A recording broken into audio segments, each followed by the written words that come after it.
Stage Pass, Institute of Gaming. For more details, contact 7. అది ఒకటి. రెండోది, మన విమానాల్లో వాళ్ళని తీసుకొస్తే మన దేశానికి పద్ధతి వేరు. వాళ్ళ విమానాల్లో వాళ్ళు పంపిస్తున్నారు, ఎవరు ఒకళ్ళని కాదు. ఆ ప్లేన్లో ఉన్న వాళ్ళంతా ఇలా వచ్చిన వాళ్ళే. వాళ్ళు చాలా డెస్పరేట్ అయిపోయారు అనుకోండి. డెస్పరేషన్తో వెళ్ళింది అక్కడికి. విమానాన్ని మధ్యలో హైజాక్ చేశారనుకోండి, వీళ్ళందరూ ప్రయాణికులు అందరూ కలిసిపోయి హైజాక్ చేసేదో దాష్టికానికి పాల్పడారు అనుకోండి, అప్పుడేమవుతుంది? ఇప్పుడు వాళ్ళని అడిగితే వాళ్ళు ఆ మాట చెప్తారు.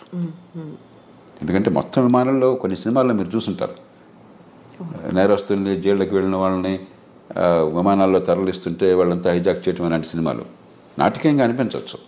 కానీ విమానంలో ప్రయాణికులు అందరూ కూడా నేరస్తులైనప్పుడు, వాళ్ళ దృష్టిలో చాలా ఫ్రస్ట్రేషన్లో, చాలా డెస్పరేట్గా ఉన్నప్పుడు వాళ్ళందరూ కలిసి విమానంలో వెళ్తున్నారు, రైల్లో వెళ్ళట్లా, బస్సులో వెళ్ళట్లా. ఆ విమానాన్ని ఏమన్నా చేస్తే ఏమవుతుందని చెప్పిన భయం వాళ్ళకు ఉంటుంది. కాబట్టి వాళ్ళ ఫిజికల్గా అదుపు చేయటం, వాళ్ళు పారిపోతారు. విమానంలో ఎక్కడ పారిపోతారు? విమానంలో అందరూ కలిసి దాడి చేస్తే ఆ సిబ్బంది మీద, విమానాన్ని హైజాక్ చేసి ఎక్కడో సివిలియన్ ఏరియాలో క్రాష్ చేస్తానో, మరొకటి చేస్తానో, ఇంకోటి చేస్తానో ఏమవుతుందని చెప్పిన భయం వాడుకుంటుంది. అంచేత నా దృష్టిలో పరిష్కారం దానికి ఏంటంటే, ఈ చిన్న అంశానికి, నిజమైన అంశం ఇది కాదు. నిజమైన అంశం అక్రమంగా వెళ్ళే వాళ్ళని ఆపించాలి. మనం కూడా మన ప్రయోజనాల దృష్ట్యా సక్రమంగా వెళ్ళే వాళ్ళకి నైపుణ్యంతో డాక్యుమెంట్స్ వెళ్ళే వాళ్ళకి ఇబ్బందులు లేకుండా ఉండేట్టుగా మనం వాళ్ళతో కూర్చొని ఏర్పాటు చేసుకోవాలి. అది నిజమైన అంశం. మధ్యలో ఈ కొన్నాళ్ళకి మందేస్తే ఉన్నాళ్ళు గుడిపోయినట్టుగా ఈ చిన్న అంశం మొత్తం చర్చలు పక్కన పట్టేస్తుంది.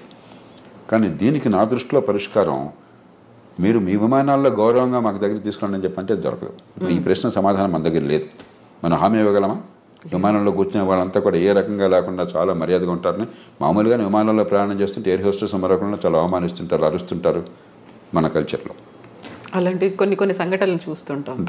కాబట్టి మా విమానాల్లో మేము తెచ్చుకుంటాం. ఒకసారి మీరు మాకు అప్పు చెప్పాక వాళ్ళ బాధ్యత మాది అని మనం తీసుకుని అవ్వకండి. మనం సంఖ్యలు వేస్తామో వేయకుండా ఉంటామో అంత మన బాధ. అప్పుడు గొడవ లేదు. అలా పరిష్కారం ఆలోచించాలి తప్ప ఇది భారత్ను అమెరికాకి మధ్య యుద్ధంగా ఈ విషయాన్ని భావించకూడదు. ఉద్రేకంతో మనం సాల్వ్ చేయాలి. ఆ అవతల వాళ్ళ బాధ కూడా గురించి. మన దేశం నుంచి ఉదాహరణకి పాకిస్తాన్కు మరో దేశంలో నేరస్తుని మనం పంపించాం. మనం అమెరికా స్థాయి కాదు. అప్పుడు మన దేశంలో ఉండాలని వాళ్ళని కోరుకోవట్లేదు. కానీ బాగా ఇక్కడే ఉండాలని కోరుకున్నది వాళ్ళకి. అక్కడికి పోతే బీతి వెంటనే గందరగోళం ఉంది. మరి వాళ్ళని ఏదో రకంగా కట్టడి చేయకపోయినట్టయితే విమానాన్ని వాళ్ళు పక్కదో పట్టిస్తే ఏమవుతుంది? అంచేత మన విమానాల్లో మనం తెచ్చుకున్నట్టయితే ఇబ్బంది ఉండదు. కాకపోతే సార్, ఇప్పుడు మాల్యా లాంటి వాళ్ళని, నీరవ్ మోదీ లాంటి వాళ్ళు, మెహుల్ చోస్కి వాళ్ళని కోట్లాది రూపాయలని వాళ్ళకి రైట్ ఆఫ్ చేసేసి వాళ్ళు ఎక్కడున్నారో తెలిసినప్పటికి కూడా వాళ్ళని తీసుకువచ్చే ప్రయత్నాలు ఇవన్నీ జరగనప్పుడు వీళ్ళు పాపం అమాయకంగానో లేకుంటే ఇంకెవరి మాటలో నమ్మి వెళ్ళిపోయిన తర్వాత వీళ్ళని అంత అమానవీయంగా తీసుకురావాలనేది ఇక్కడ డ్యూయల్ రోల్ ఉందా సార్? రెండుకి తేడా. మనం చాలా ఎమోషనల్గా చేస్తున్నాం. నీరవ్ మోదీ కానీ మాల్యా కానీ క్రమక్రమంగా తిరిగి వస్తున్నారు ఇండియాకి.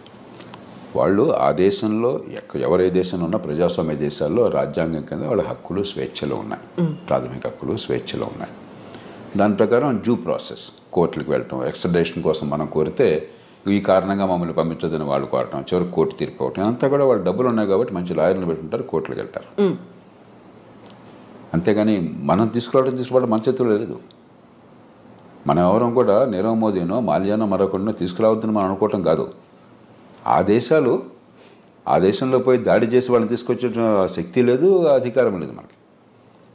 వాళ్ళు మనకు పంపించడానికి సిద్ధపడాలి. దానికి ఒక ప్రాసెస్ ఉన్నది. ప్రపంచంలో ఎంత కుబేరుడైతే అంత ప్రాసెస్ ఆలస్యం అవుతుంది. కోర్టులో అంత గట్టి లాయర్లను పెడతారు, అంతగా వాయిదా వేస్తూ పోతుంటారు. అంతే తప్ప ఇక్కడ వీళ్ళని మనం తీసుకురావటంలా. ఆ దేశంలో చట్టాలు ఉల్లంఘించారు, అక్కడ కోర్టులు వీళ్ళ కేసులు ఒప్పుకోలేదు కాబట్టి విధిగా రావాల్సి వస్తుంది. అలా చూడాలి తప్ప దీని పెద్దాన్ని మనం ఒక ఎమోషనల్ కోణం నుంచి చూస్తే పరిష్కారం రాదు. సో ఇప్పుడు టారిఫ్లు విధించడం అనేది అమెరికాకి ఏ దేశం నుంచి స్టీల్, అల్యూమినియం ఇలాంటివి వచ్చినప్పటికీ కూడా 25% వాళ్ళ మీద సుంకాలు విధిస్తాము అనేటువంటి ఒక ప్రకటనతో పాటుగా ప్రతి చోట కూడా ట్రంప్ తన మార్కును చూపిస్తున్నాడు అనే మాట వినిపిస్తోంది. అదే సమయంలో పొద్దున ఒక మాట చెప్తున్నాడు, మధ్యాహ్నం ఇంకో మాట చెప్తున్నాడు, సాయంత్రం ఇంకో మాట చెప్తున్నాడు. మామూలుగా ఏంటంటే పరిపాలనలో ఎప్పుడు కూడా విధానం ఏం కావాలని మల్లగొల్లాలు పడుతూ ఉంటారు. కొందరు ఇలా చేస్తే బాగుంటుంది అంటారు, మరికొందరు అలాగా దానిలో ఇబ్బందులు ఉన్నాయి, ఇలా చేస్తే బాగుంటుంది అంటారు, మరికొందరు ఇంకో రకంగా అంటారు. ఇవన్నీ చర్చించుకుని నిగ్గు తేల్చి చివరికి ఏది మంచి విధానం ఆలోచించి అప్పుడు పై స్థాయికి పంపిస్తారు. ఓ ప్రధానమంత్రి స్థాయిలో, దేశ రాష్ట్రపతి స్థాయిలో, ప్రభుత్వం స్థాయిలో ఇవన్నీ ఈ ఆలోచనలు, ఈ లాభ నష్టాలని బేరీ చేసుకుని పంపిస్తారు. ట్రంప్ ఏమవుతుంది, పురిలో ఏదో ఆలోచన పుడుతుంది, వెంటనే ఆయన దేశాధినేతగా ప్రకటించేస్తున్నాడు. మధ్యాహ్నానికి అది కష్టం అనిపిస్తుంది, వెంటనే మార్చుకుంటున్నాడు. పొద్దున్న ప్రకటించినప్పుడు ఆయన బృందం అంతా వైట్ హౌస్లో ఆయన కేబినెట్ మంత్రులు కానీ లేకపోతే ఆయన ఉన్నతాధికారులు కానీ మా నేచురల్గా నాయకుడు దేశాధినేత ఆదేశం ఇచ్చాడు కదా ఆయన సమర్థించాలా. మధ్యాహ్నం మాట మారుస్తున్నాడు, మళ్ళీ దీన్ని సమర్థించాలా. సాయంత్రం ఇంకో మాట చెప్తున్నాడు, మళ్ళీ దాన్ని సమర్థించాలా. అంటే ఒక తొగ్గలకి వ్యవహారంలాగా తయారవుతుంది. ట్రంప్ కూడా నిలకడగా, ఎందుకంటే నిలకడగా కొన్ని విషయాల్లో నిలకడగా అనిపించవచ్చు. ఇమిగ్రెంట్స్ ఉండడానికి వెళ్ళలేదు, అక్రమంగా వచ్చినటువంటి ఇమిగ్రెంట్స్ ఉండడానికి వెళ్ళలేదు, అక్కడ కన్సిస్టెంట్గా ఉన్నాడు. మంచి వచ్చేటో పక్కన పెట్టండి. అలాగే మరికొన్ని విషయాలు, కానీ కొన్ని విషయాల్లో పొద్దున మధ్యాహ్నం సాయంత్రం ఒక్కసారి ప్రభుత్వం మాట 2-3 సార్లు మారిపోతుంది. అది ఏ దేశానికి మంచిది కాదు. విధానాలు లోతుగా ఆలోచించాలి, తొందరపడి నిర్ణయాలు చేయకూడదు, అన్ని రకాలుగా పూర్వాపురాలు పరిశీలించాలి.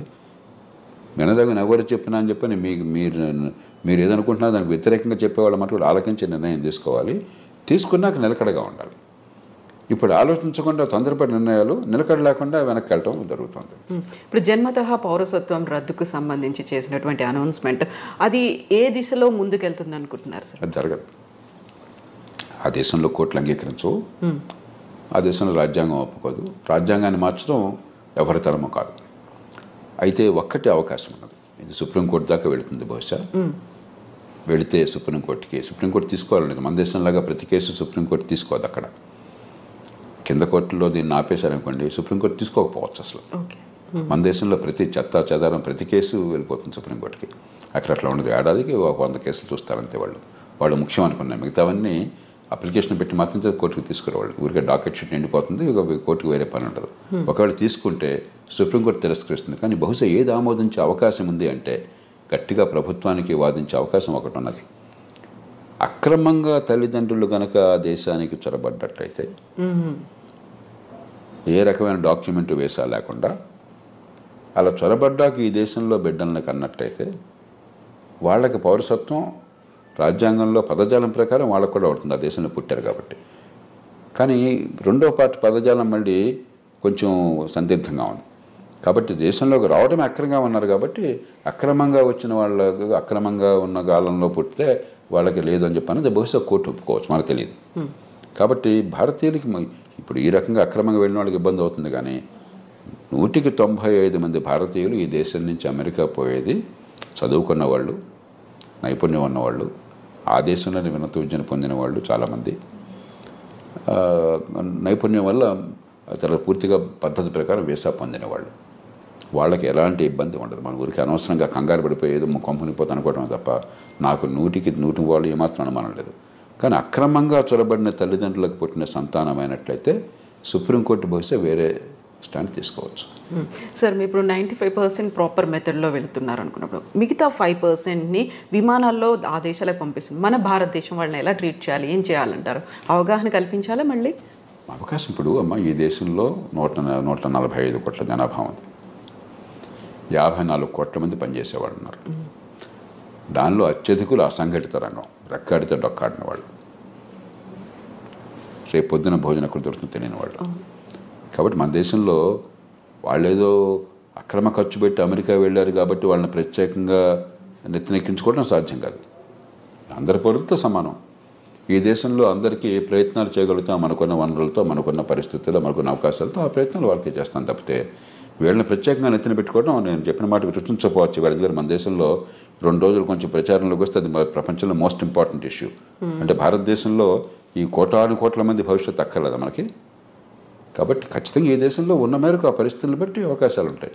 అక్కడి నుంచి వచ్చేవాళ్ళు మరి ఇంకోటి గమనించండి, అత్యధికులు లక్షలాది రూపాయలు ఖర్చు పెట్టి వెళ్ళిన వాళ్ళు.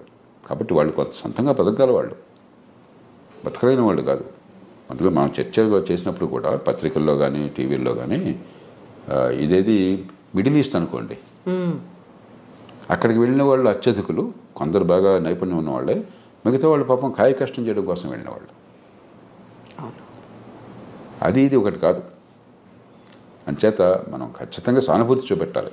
అంతేగాని మిగతా అన్ని వదిలేసి వీళ్ళ కోసం ప్రత్యేకంగా ప్రభుత్వాలు చేయమంటే మిగతా ప్రజలంతా ఏంటి? ఈ దేశంలో ఒక పేద దేశం, కోటాను కోట్ల మంది అసంఘటితంగా ఉన్నారు. 185-90 మంది నెల జీతం లేనటువంటి కష్టపడి పనిచేస్తున్న వాళ్ళు, రెక్కాడి దగ్గర డొక్కాడిన వాళ్ళు. అందరి సంగతి పట్టించుకోవాలి ప్రభుత్వం. అందరితో పాటు తప్ప అందరికంటే ఎక్కువగా నెత్తిన పెట్టుకోవడం సాధ్యమూ కాదు, అవసరమూ లేదు. సో ఇప్పుడు మోదీ విజిట్ అనేది ఉంది సార్, రెండోసారి మా రాష్ట్రపతి అయిన తర్వాత వెరీ ఫస్ట్ టైం మీట్ అనేది ఉంది. ఏం జరుగుతుంది సార్? ఏమేమి ఎక్స్పెక్ట్ చేయొచ్చు మనం? ఇప్పుడు 3 విషయాలు. ఒకటి, ఇవన్నీ పక్కన పెడితే పార్టీ ఏదన్నా కూడా అమెరికాలో భారత్కి అమెరికాకి చాలా విషయాల్లో ఏకాభిప్రాయం ఉన్నది, ఉమ్మడి ప్రయోజనాలు ఉన్నాయి. అందుకనే వ్యూహాత్మకమైన ఒప్పందం, స్ట్రాటజిక్ అలయన్స్ అంటున్నాం. ఎందుకంటే చైనా పెద్ద భూతంలా కనిపిస్తుంది, వాళ్ళకి భూతం మనకి భూతం, వివిధ కారణాల వల్ల. ఆ నేపథ్యంలో దాన్ని మరింత సంఘటితం చేయడం, బలోపేతం చేయడం. రెండోది, ఇవన్నీ ఒక రకంగా చిన్న చిన్న సమస్యలు, పెద్ద సమస్యలు కాదు. మనకేదో పేపర్లో హెడ్లైన్ వచ్చింది కాబట్టి అనిపిస్తుంది, కానీ ఒక 10,000 మంది 20,000 మంది అక్రమంగా చొరపడిన వాళ్ళని తిరిగి పంపించడం అనేది లార్జర్ కాంటెక్స్ట్లో చాలా చిన్న సమస్య. అమెరికాలో బహుశా 50 లక్షల మంది భారతీయులు ఉన్నారు. 10,000 మంది 15,000 మంది లెక్క ఏంటి అసలు? వాళ్ళంతా అధికారికంగా చట్టబద్ధంగా దేశాలతో వెళ్ళిన వాళ్ళు. కానీ ఇలాంటి చిన్న చిన్న ఉంటాయి. ఇవన్నీ కూడా పరిష్కారం ఉభయతారకంగా కొంత ప్రయత్నం చేయడం. కానీ కీలకమైనది ఏంటంటే వాణిజ్యం, అంతర్జాతీయ వాణిజ్యం. భారతదేశానికి అమెరికాతో మిగులు ఉన్నది, కానీ పెద్ద మిగులు లేదు. పెద్ద మిగులు ఉన్నది అమెరికాకి కెనడాతో ఉన్నది, అంతకంటే ఎక్కువ మెక్సికోతో ఉన్నది, చైనాతో, మెక్సికోతో, కెనడాతో ఉన్నది. వియట్నాంతో దాదాపు $62 బిలియన్ మిగులు ఉన్నది. చిన్న దేశం, గోచిపాత దేశం. మంది 60 బిలియన్ డాలర్లు, మంది $30 బిలియన్ అంతా మిగులుంది మనకి, భారత్కి. అమెరికా ఒక్కటే పెద్ద దేశం, మనకి అసలు మిగులున్నది. తగ్గించాలని ఒత్తిడి ఉంటుంది. అందుకనే మన బడ్జెట్ కూడా కొంత మనం దిగుమతి సుంకాలు తగ్గించే ప్రయత్నం చేశాం. ఉభయతారకంగా ఆయన మనసును గుర్తిరిగి కాస్త ఆయన్ని ప్రసన్నం చేసుకోవటం, అదే మన ప్రయోజనాలను కాపాడుకోవటం. మనం నష్టపోకూడదు. అవతల వాళ్ళకి మీరు అంత భీష్మించి కూర్చున్నప్పుడు వాళ్ళకి ఏదో కొన్ని చూపెట్టాలి. కాబట్టి వాణిజ్యం విషయంలో ఏం చేయాలి? ఈ 3 ప్రధానమైన అంశాలు అవుతాయి చర్చలో. సో మన దగ్గర నుంచి వస్తున్నటువంటి దిగుమతుల మీద కూడా విపరీతమైనటువంటి సుంకం పెట్టబోతున్నారు, టారిఫ్లు విధిస్తారు అనే మాట అంత ఎక్కువ ఉంటుంది. మనకి ఏంటంటే ఇదిగో పుల్లాడి ఇదిగో తోక అంటున్నాం మనం.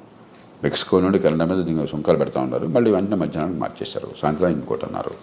మన మీద కూడా ఇవన్నీ ఏంటి ఆయన నెగోషియేటింగ్ టాక్టిక్.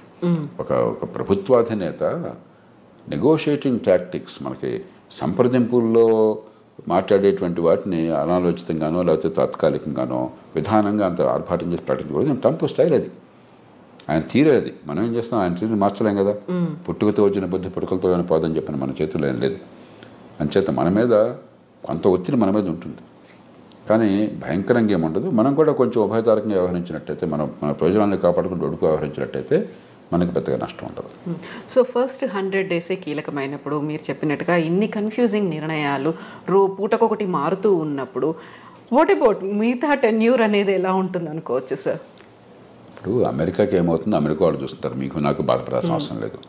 ప్రపంచానికి ఏమవుతుందని ఆలోచించాలి. ఏమవుతుందంటే అమెరికా తిరుగులేని నాయకత్వం ఉన్న దేశం, ఆర్థికంగా కానీ సైనిక పరంగా కానీ. ప్రపంచంలో కాస్త ఏమనాలి, ఒక కోఆర్డినేషన్, కొన్ని మౌలిక సూత్రాలు, కొన్ని మౌలికమైనటువంటి పద్ధతులు, అంతర్జాతీయ వాణిజ్యం కావచ్చు, మరొకటి కావచ్చు, ఇలాంటి విషయాల్లో అమెరికా ఒక పెద్ద పాత్ర వహిస్తోంది. అమెరికా ఆదర్శంగా ఉంటుంది. అది క్రమేణా పలచబడుతుంది ఇది కొనసాగితే. రెండోది, నిలకడలేని విధానాలు, పురుల్లో బుద్ధి పుట్టినట్టు ఏది పడితే అది తుక్కలకు విధానాలు కనిపిస్తుంటే మళ్ళీ అంతర్జాతీయ సమాజంలో అమెరికా నాయకత్వం తగ్గి చైనా గొప్ప దేశంగా అనిపిస్తుంది.